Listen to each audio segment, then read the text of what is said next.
Well, hello everybody. Greg coming here from Good News for Israel. And of course, we are taking 5 and Seilang. What a good thing to do. Just spend some time with the Lord and enjoy His presence. We're continuing the journey from Abram, who came from Haran, to Shechem, and then he pitched his tent on the on the east side of Bethel and the west of Ai. And we're looking today where a very interesting thing happened with him and his nephew when Abram returned from Egypt. So we're looking at Bethel, and we're going to take a minute or two to look into the future of the city of Bethel, which was called Luz from Abram's time until now. So Abram eventually packed up his tent from Bethel, which of course is Luz, and he moved to Egypt, and then a few years later, he packed up his tents again and returned to the same mountain east of Bethel, which of course is Luz, and he set up camp again. We're going to look in detail at that a bit later, but for now, we're looking at the interesting circumstance of this contention that he had with his nephew Lot.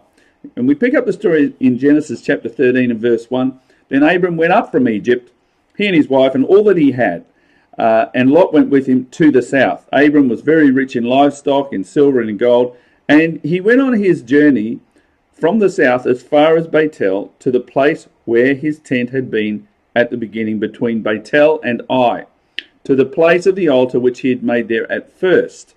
And there Abram called on the name of the Lord. At this place, this decision to separate from Lot and his family was made because there was conflict over the limited resources that were there on that hill.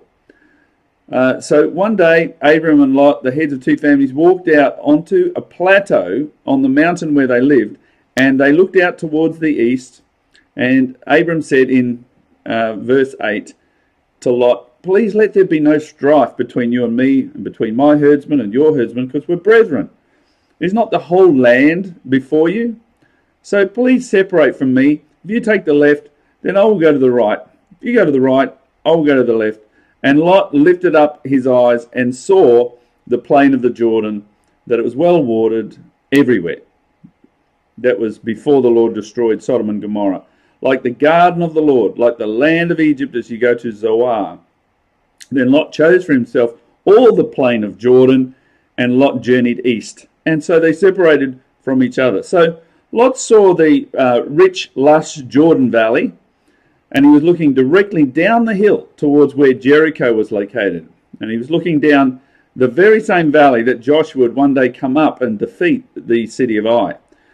So he's looking down towards the Jordan River, where Moses would stand one day on the other side with millions of people about to inherit the promise. It's a wonderful view if you've ever been there. It's a big flat area where millions of people actually could come. He was looking down towards a place where one day John the Baptist would come and preach for the nation of Israel to repent. And he's looking down towards the Messiah Jesus, to where the Messiah Jesus would one day be baptized, right in that very spot.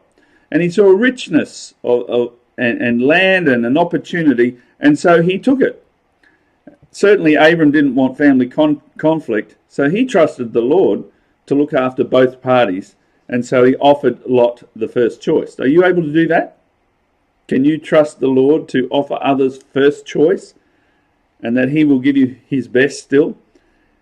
Are you able to remain trusting of the Lord in your generosity to others? So we'll pick up on this story and the implications of this decision later. But it was Bethel, where all of this occurred.